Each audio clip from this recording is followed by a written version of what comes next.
Maulan ng gabing iyon. Hindi ganoon kalakas, pero sapat para gawing madulas ang kalsada at malamig ang hangin. Sa loob ng mamahaling kotse, mahina ang tugtog ng jazz habang hawak ni Adrian Villarreal ang manibela, isang lalaking may lahat ng bagay pero wala nang maramdaman kundi pagod. Katatapos lang ng isa na namang business party. Champagne, halakhakan, mga kamay na nakikipagkamay pero walang katotohanan. Sa tabi ng mesa, isang babae ang ngumiti sa kanya, ang kanyang kasintahan si Celia. Maganda, elegante at sanay sa mga ilaw ng syudad. Sa mata ng lahat sila ang perpektong magkasintahan, siya isang bilyonaryo. Ito isang model na minahal ng masa. Pero sa mga sandaling iyon, sa ilalim ng mga kumikislap na chandelier, ramdam ni Adrian ang katahimikan sa pagitan nilang dalawa. "Uuwi na tayo?" tanong ni Celia, may halong inip sa boses. Tumango siya. "Oo, ako na magmamaneho." "Pero lasing ka na." "Konti lang," sabi niya. Sabay ngiti. Yung ngiting sanay na magpanggap na kontrolado niya ang lahat.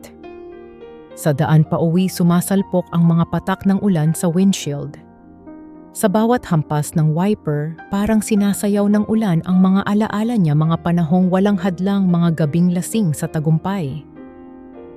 Hanggang sa biglang tumama ang malakas na hangin. Tumalon ang gulong sa gilid ng lubak. Isang iglap lang, isang sigaw, isang hampas, at pagkatapos ay katahimikan. Pagmulat niya, puti na ang paligid. Maingay ang tunog ng makina, amoy alkohol, amoy gamot, mabigat ang ulo niya. Sa gilid ng kama may isang kamay na mahigpit na humahawak sa kanya. Adrian, mahina, halos pabulong. Si Celia iyon, namumugto ang mata, nanginginig ang labi. "Salamat, at gising ka na," sabi nito sabay pahid ng luha. Hindi agad siya nakasagot. Ang dila niya ay tuyong-tuyo. "Anong nangyari, na aksidente ka? Nadulas ang kotse mo sa may highway. Buti na lang may nakakita agad. Kung hindi..." Humigpit ang hawak ni Celia. "Baka wala ka na." Tahimik siyang napatingin sa kisame. Ramdam niya ang kirot sa binte. Doon lang niya napansin na kabalot ng benda ang kaliwang paa niya, may bakal na nakakabit. Hindi niya maigalaw. "Dok," mahina niyang tawag. "Makakalakad pa ba ako?" "Sa ngayon, kailangan mong magpahinga." Sagot ng doktor, iwas ang tingin, pero may pinsala ang spinal cord. Kailangan ng matagal na therapy, parang may bumagsak na mundo sa dibdib niya.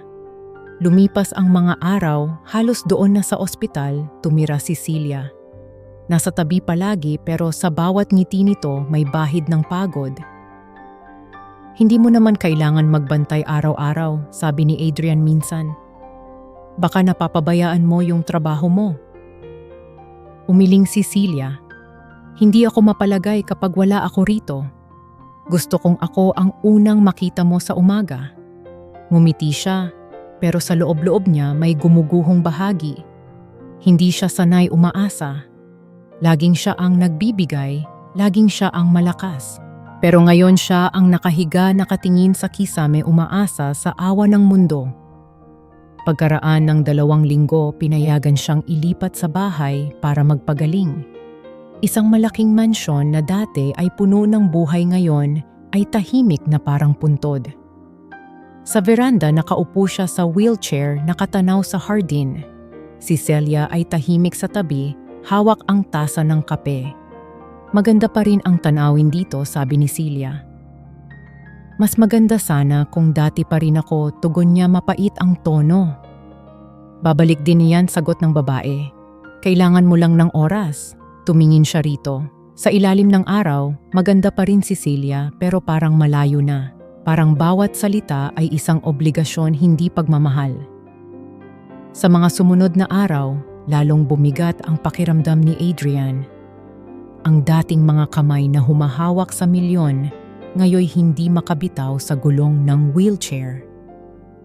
Sa bawat gabi, tinitignan niya si Celia habang natutulog, May mga sandaling nagigising siya at nakikita itong nagche-check ng telepono, ngumingiti sa kung sino man sa kabilang linya. Hindi siya nagtatanong. Hindi pa. Pero sa dibdib niya, may umuusbong na takot.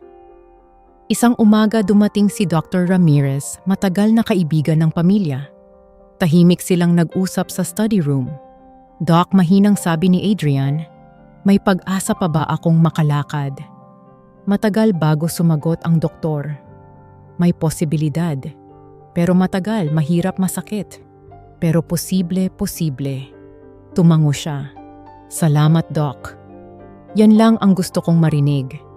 Nang gabing iyon, habang si Celia ay natutulog sa kabilang silid, nagpasya siya. Kung gusto niyang malaman kung sino talaga ang mananatili sa tabi niya, kailangan niyang itago ang katotohanan. Simula bukas, magpapanggap siyang hindi na siya makakalakad at doon niya makikita kung gaano katotoo ang pag-ibig ni Celia. Lumipas ang mga linggo. Sa harap ni Celia, mahina pa rin siyang kumilos. Pero sa gabi, sa dilim ng silid, pilit niyang ginagalaw ang mga binti. Sa bawat puwersa ng kalamnan, sa bawat kirot na parang apoy, paulit-ulit niyang bulong. "Hindi ako mananatiling ganito." Sa bawat patak ng pawis, naririnig niya ang tinig ng sarili, galit, determinasyon, pag-asa. Hanggang sa isang umaga, habang binubuksan ni Celia ang kortina, biglang lumipad ang tawag sa cellphone niya. Hindi nito alam na gising si Adrian. "Yeah, babe. Next week na tayo magkita." "O aalis ako rito ng 2 araw." Tahimik lang siya, nakapikit, nagkunwaring tulog. Pagkatapos ng tawag, lumapit si Celia, hinalikan siya sa noo. "Magpahinga ka ha. Babalik ako mamaya." Ngumiti si Adrian, pilit. "Ingat ka." Pagkaalis ni Celia, matagal siyang nakatulala. Sa labas, umuulan na naman, parang eksena ng isang pelikulang minsan niyang pinanood. Sa isip niya, isa lang ang tumatak. Kung sa ulan siya bumagsak noon, marahil sa ulan din siya muling babangon. At sa unang pagkakataon, mula ng aksidente, dahan-dahan niyang itinayo ang sarili mula sa wheelchair. Nanginginig, halos mamatay sa sakit. Pero sa bawat paghinga, buhay na buhay ang loob niya.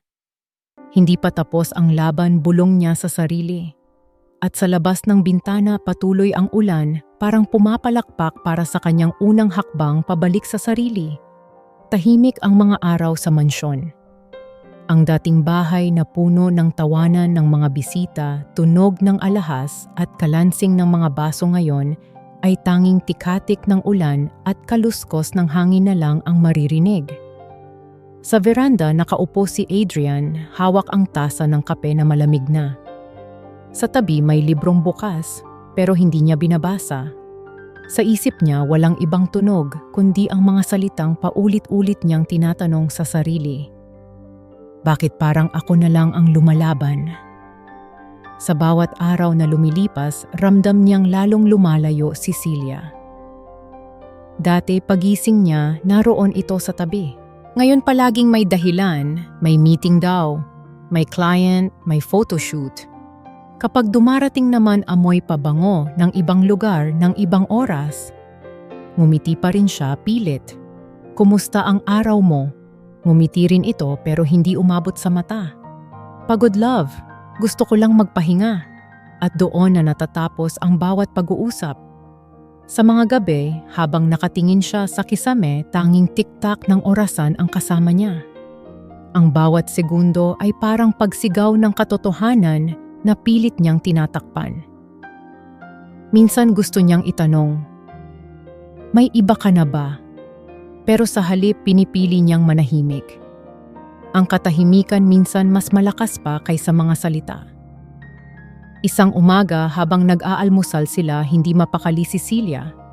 "Titingnan ko lang yung resort project sa Cebu," sabi nito, hindi tumitingin sa kanya.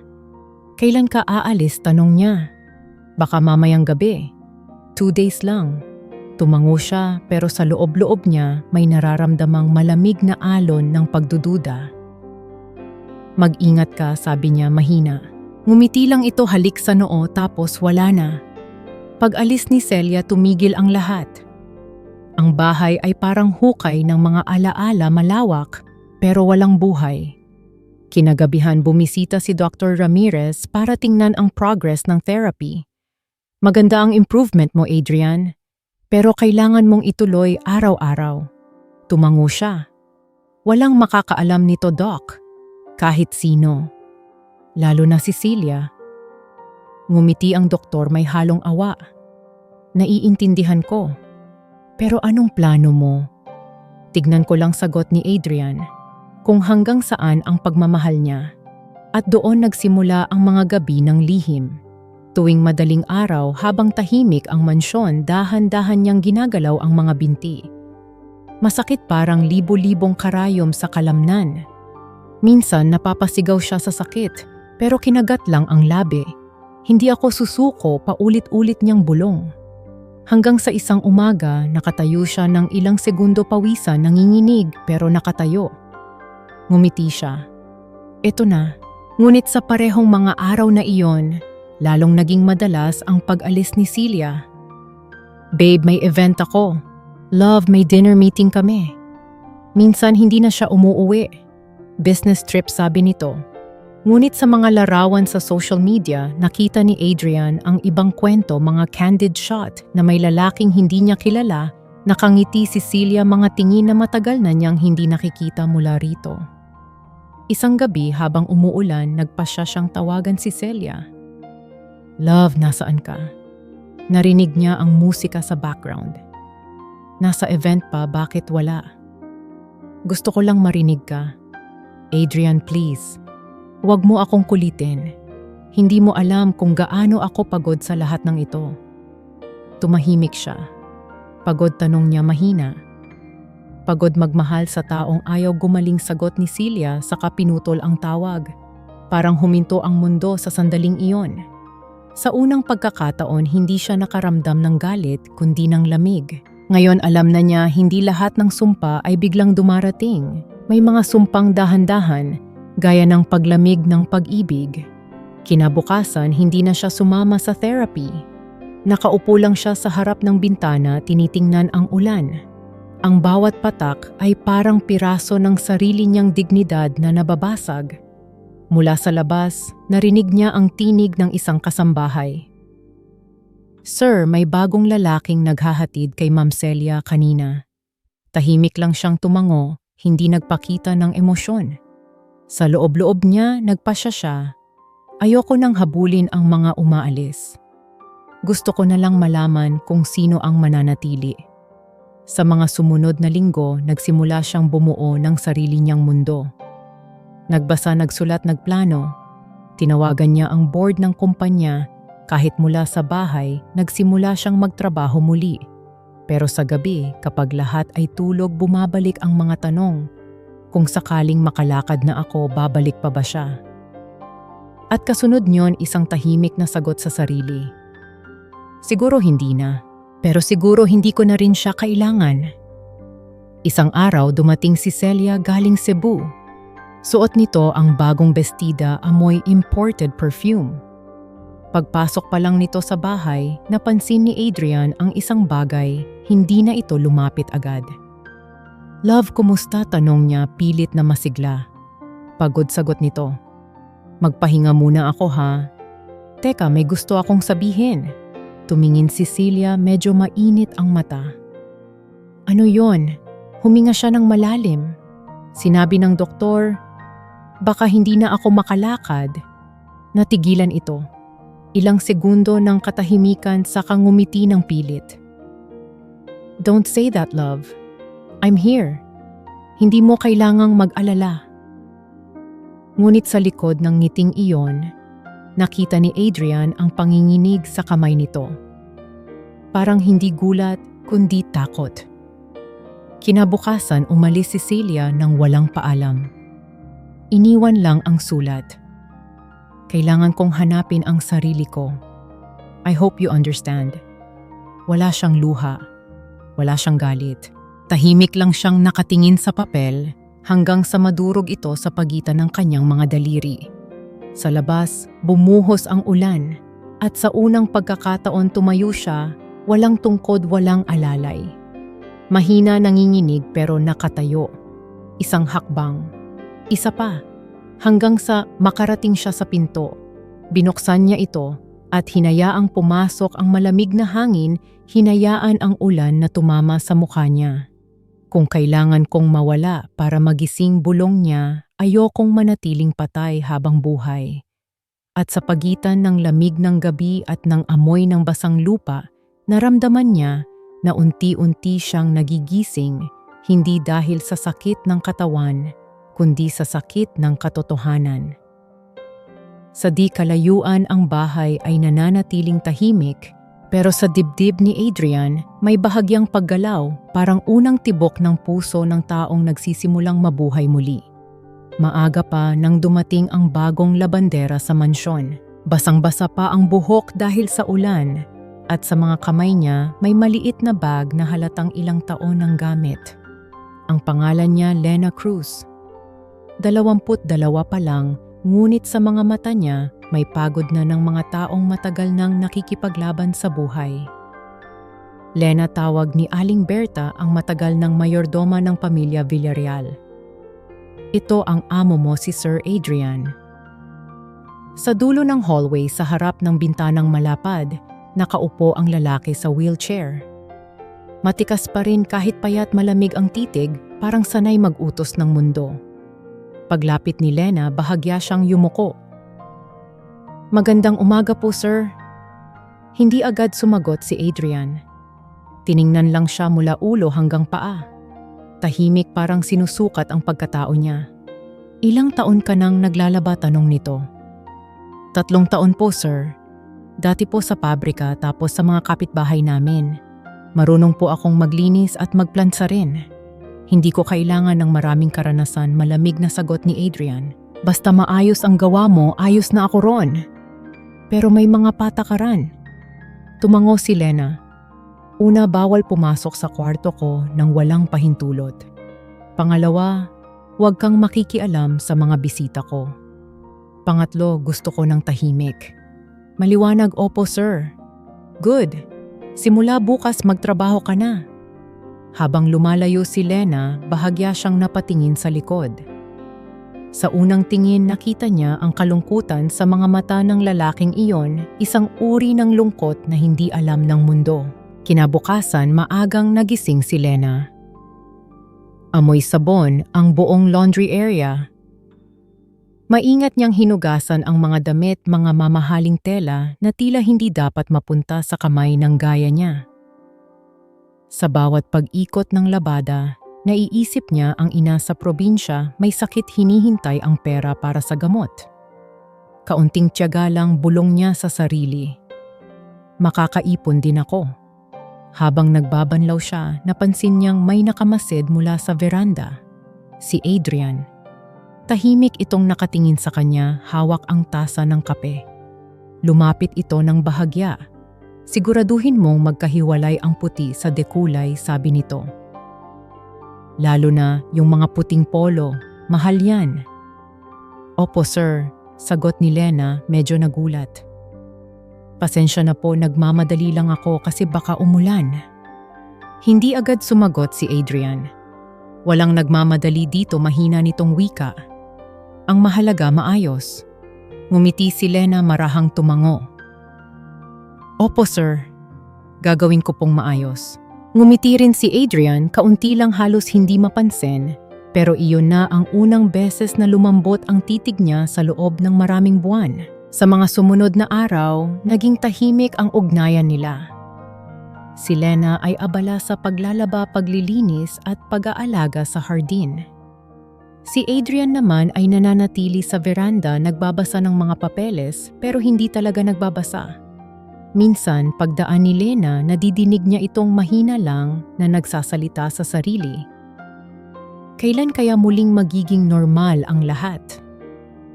Isang gabi, habang naglilinis si Lena ng veranda, narinig niya ang kaluskos mula sa loob ng sala. Paglingon niya, nakita niya si Adrian pilit na tinatayo ang sarili mula sa wheelchair, may hawak na tungkod. "Sir, huwag po," sigaw niya, sabay takbo papalapit. Baka matumba kayo. Nilingon siya ni Adrian may halong inis at hiya. Kaya ko. Hindi ko kailangan ng tulong. Ngunit halatang nanginginig na ang mga binti nito. Lumapit si Lena maingat at hinawakan ang braso niya. Sir, dahan-dahan lang po. Wala nang nagawa si Adrian kundi umupo muli. Tahimik silang pareho. Sa labas, bumubuhos ang ulan. Tumingin si Adrian sa bintana saka mahinang nagsabi, "Ayoko ng ulan." "Bakit po?" tanong ni Lena. "Wala. Masama lang ang naaalala ko." Tahimik lang si Lena tapos ngumiti ng marahan. Ang ulan po minsan nakakatakot pero minsan din nakakalinis. Napatingin si Adrian sa kanya. Hindi niya alam kung bakit pero parang may kung anong kalmado sa mga salitang iyon. Ngumiti siya ngiti na totoo, hindi pilit. Lumipas ang ilang araw, nagkaroon ng tahimik na routine sa bahay. Tuwing umaga, naririnig ni Lena ang tunog ng wheelchair sa hallway. Kapag nadadaan si Adrian, palaging seryoso pero minsan ay nag-iiwan ng magandang umaga. At bawat beses na marinig iyon, napapangiti siya. Isang hapon habang pinapatuyo ni Lena ang mga damit sa labas, tinawag siya ni Aling Berta. "Lena, pakidala nga yung kape kay Sir sa hardin. Ayaw niyang ako ang kumuha, ikaw daw." Medyo kinabahan siya. "Ako po, oo ikaw raw." Kinuha niya ang tray at marahang naglakad papunta sa hardin. Pagdating niya roon, nakaupo si Adrian nakatingin sa mga halaman. "Sir, heto na po yung kape ninyo." "Salamat," sagot nito mahina pero malinaw. Hindi makapaniwala si Lena iyon ang unang beses na marinig niyang magpasalamat ito. Wala pong anuman sagot niya, bahagyang nakangiti. Pagkatapos ng ilang sandali, nagsalita ulit si Adrian. "Tungkol sa gabi na pumasok ka sa sala, hindi ko dapat sinigawan ka." Nagulat si Lena na patingin sa kanya. "Wala yon, sir. Siguro pagod lang po kayo." Umiling si Adrian. "Hindi lang pagod. Minsan kasi may mga bagay na hindi mo kayang ayusin kahit gaano kakalakas." Tahimik si Lena tapos tumango. "Kaya nga po may mga bagay na kailangan lang tanggapin, hindi ayusin." Nagtagpo ang kanilang mga mata. Walang halong drama pero may bigat, may koneksyon. Kinabukasan habang nag-aayos si Lena ng kortina, narinig niya ulit ang boses ni Adrian. "Lena, may nakuha ka bang sulat sa gate?" "Opo, sir. Para po sa inyo." Inabot niya ang sobre. Binasa ni Adrian tapos napayuko. "May problema po ba?" tanong ni Lena. "Wala naman. Mga papeles lang." Tumango siya at lalayo na sana pero tinawag siya ulit ni Adrian. "Lena, po, kumain ka na ba?" Napatigil siya. "Ha? Opo, sir." "Bakit po?" "Wala lang. Mukhang hindi ka kumain." Ngumiti siya, bahagyang nagulat. "Kumain naman po ako." "Good," sabi ni Adrian saka bumalik sa pagbabasa. Paglayo niya, hindi niya mapigilang ngumiti. Ang weird ng amo kong yon, bulong niya, pero hindi maitago ang tuwa sa boses. Hapon, bumuhos ulit ang ulan. Si Lena ay nagsasampay pa rin ng mga damit kahit basang-basa na. Mula sa veranda, nakatingin si Adrian.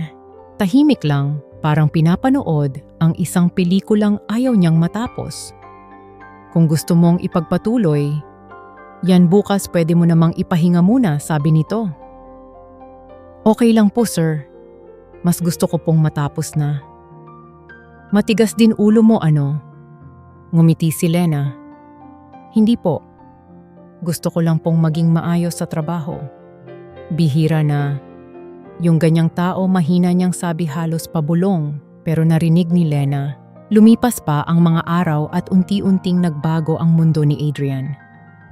Ang mga dating gabi ng katahimikan ay napalitan ng tunog ng tubig halakhak at mga kwento ni Lena tungkol sa buhay sa probinsya.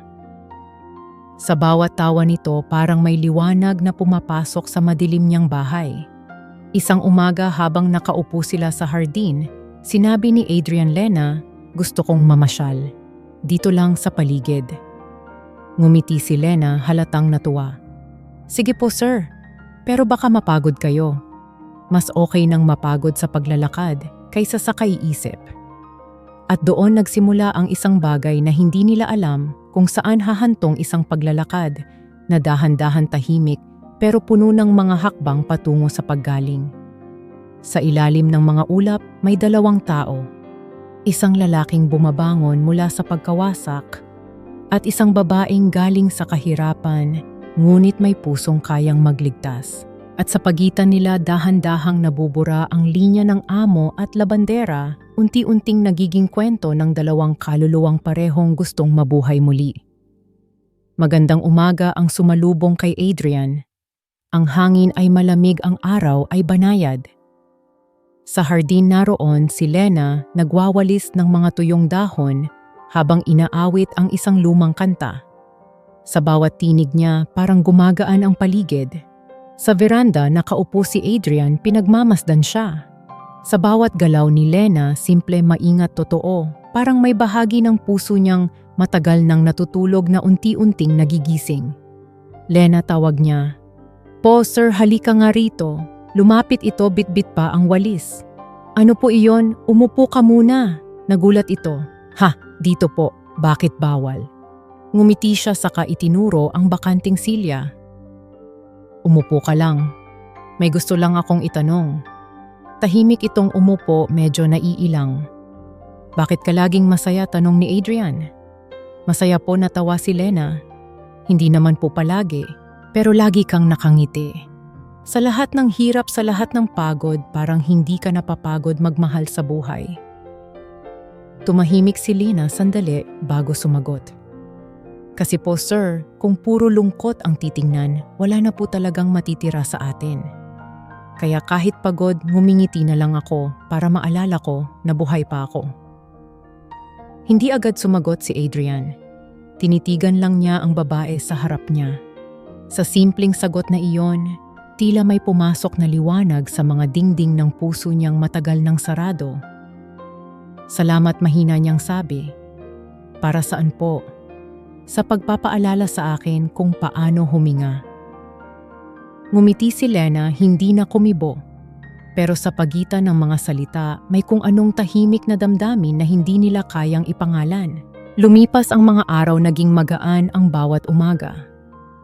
Kapag naglalakad si Adrian sa hardin, si Lena ang umaalalay. Kapag napapagod siya, si Lena ang nag-aabot ng tubig.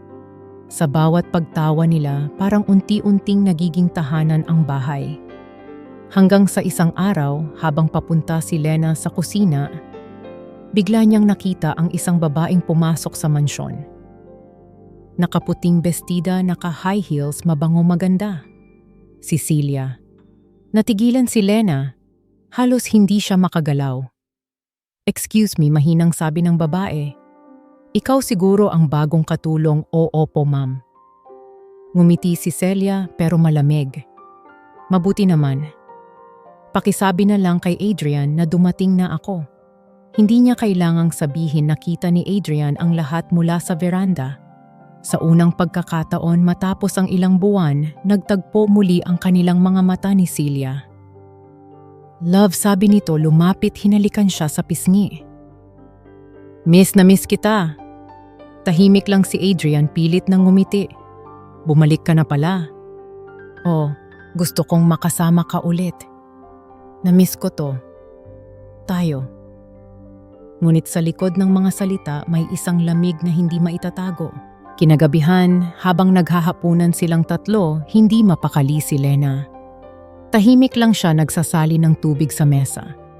Si Celia ay nakangiti, nagkukwento tungkol sa Cebu, sa mga proyekto, sa mga bagong tao. Ang dami kong gustong ikwento, love, sabi ni Celia. At saka may magandang balita ako. Tumingin si Adrian, walang emosyon. Ano yon? Buntis ako. Parang tumigil ang oras. Bumigat ang hangin at sa isang iglap ang lahat ng tunog ay naglaho. Buntis ka? Mahinang tanong ni Adrian. Oo, love.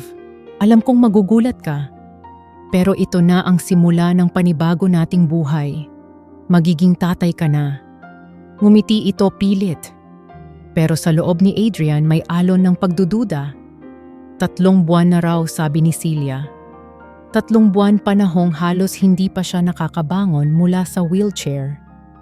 Pag-alis ni Celia sa mesa, tahimik lang siyang nakaupo. Sa isip niya naglalaban ang mga tanong at sagot. Hanggang sa hindi na niya natiis, tinawagan niya ang isang kakilala sa ospital. Kinabukasan, pumunta sila ni Celia sa klinika para makasiguro. Paglabas ng doktor, dala nito ang papel. "Congratulations, ma'am. 3 buwan na nga po ang dinadala ninyo." Napatigil si Adrian. 3 buwan.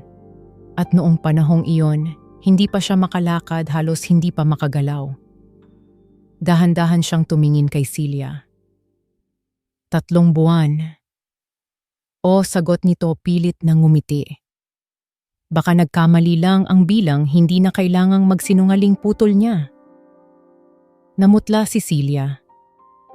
Hindi mo naiintindihan, Adrian.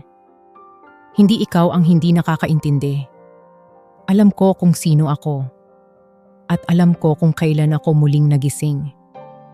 Hindi mo na kailangang gawing akin yan. Tahimik. Walang gustong magsalita. Hanggang sa tumulo ang luha ni Celia. "Mahal kita, Adrian." Umiling siya. "Hindi. Minahal mo lang yung taong kayang ibigay sa'yo ang lahat." Tumalikod siya, bit-bit ang resulta sa kamay, at sa bawat hakbang parang tinatanggalan siya ng bigat sa dibdib. Paglabas niya ng ospital, bumuhos ang ulan. Hindi niya alam kung iyak ba yon ng langit o kanya. Pagbalik niya sa mansyon, basang-basa pa siya sa ulan. Sa laundry area, nakita niya si Lena nakaupo nag-ayos ng mga labahan. Pagkakita nito sa kanya, agad itong tumayo. "Sir, ano pong nangyari? Basa po kayo." Pero bago pa makalapit si Lena, niyakap siya ni Adrian mahigpit, parang ayaw nang bitiwan. Tapos na Lena, mahina niyang sabi, "Wala na kami ni Celia." Napatigil si Lena. Tahimik lang siyang nakinig. Niloko niya ako. Hindi lang sa puso, pati sa kumpanya, pati sa tiwala. Lahat ng pinaghirapan ko, winasak niya. Nakatingin siya sa malayo, nanginginig ang boses. Hindi ko alam kung saan ako magsisimula ulit. Maingat na inilapit ni Lena ang kamay, hinawakan ang braso nito.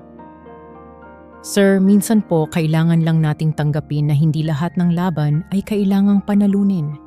Yung iba, tinatapos lang para makapahinga." Napatingin si Adrian sa kanya. "Paano mo nagagawa yan?" "Sanay na po ako sa pagkatalo," sagot ni Lena, may ngiti sa mata. "Pero natutunan ko na may mga bagay na hindi kailangang manalo para maging tama." Tahimik silang pareho.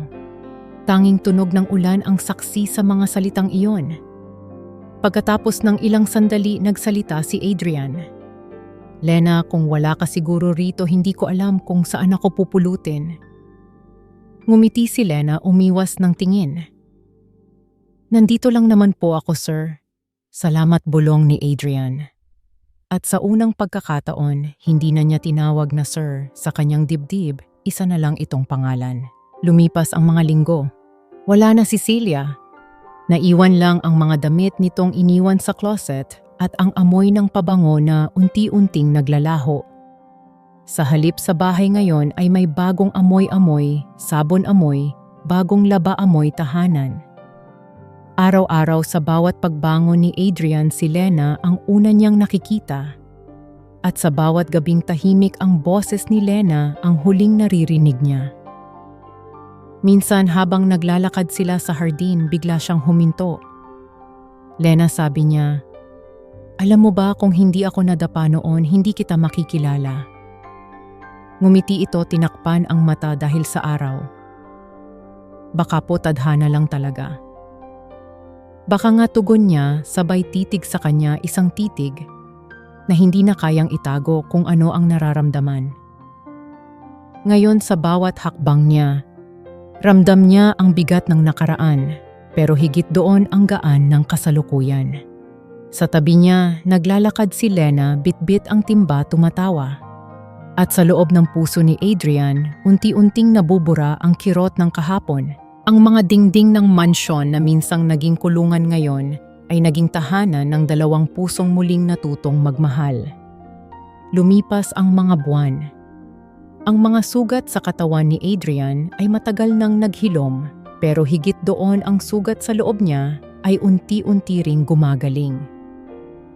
Sa bawat araw na kasama niya si Lena, natutunan niyang muli kung ano ang ibig sabihin ng tahimik, na saya yung hindi kailangang ipagsigawan, hindi kailangang ipagyabang. Minsan sa veranda kung saan siya unang natutong muling tumayo, pinagmamasdan niya ang paligid. Ang mga halaman ay muling nagdilaw sa araw, ang hangin ay banayad, at ang dating bahay na puno ng anino ay ngayon ay puno na ng liwanag. Sa tabi niya si Lena abala sa pag-aayos ng mesa. Lena, tawag niya. "Po sir, hindi mo ba ako napapagod alagaan?" Napatingin ito tapos ngumiti. "Hindi po. Kasi ngayon hindi na kita kailangang alagaan. Kaya mo na ang sarili mo." Tumawa siya ng mahina. "Hindi yan ang ibig kong sabihin." Ngumiti si Lena, umiwas ng tingin, parang alam na niya kung saan pupunta ang usapan. Tahimik silang pareho. Hangin lang ang humahaplos sa pagitan nila.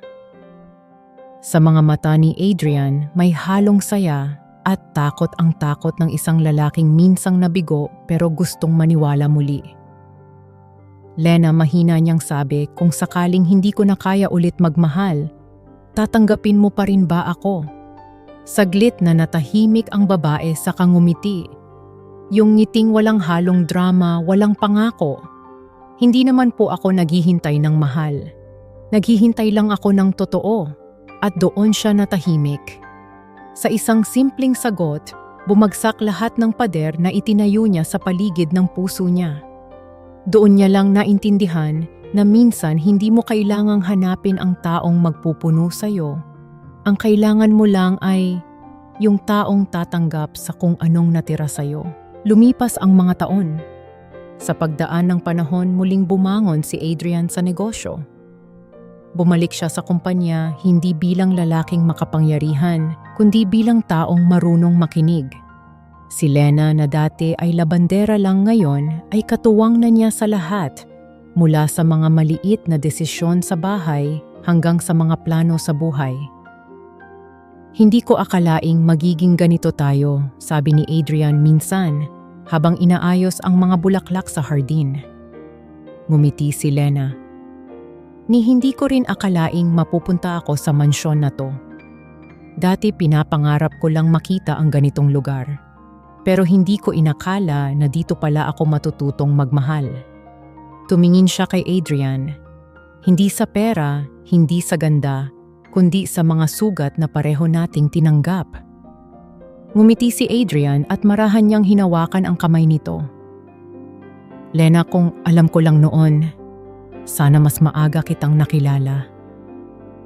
"Tama lang po ang oras," sagot ni Lena, may halong lambing. "Kung noon niyo ako nakilala, baka hindi niyo pa ako mapansin." Tumawa siya. "Baka nga, kasi noon puro sarili ko lang ang nakikita ko." Sa malayo tanaw nila ang araw na lumulubog, kulay kahel kalmado, parang nagbibigay ng tahimik na basbas sa lahat ng pinagdaanan nila. Walang mga salita pero ramdam nilang pareho tapos na ang unos. Ngunit minsan ang mga multo ng nakaraan ay marunong bumalik. Isang araw habang abala si Lina sa kusina, may kumatok sa gate. Pagbukas ng kasambahay, tumambad ang isang babaeng payat, maputla, halos hindi na makilala si Celia. Nakaitim ito, may mga mata na parang hinigop ng gabi.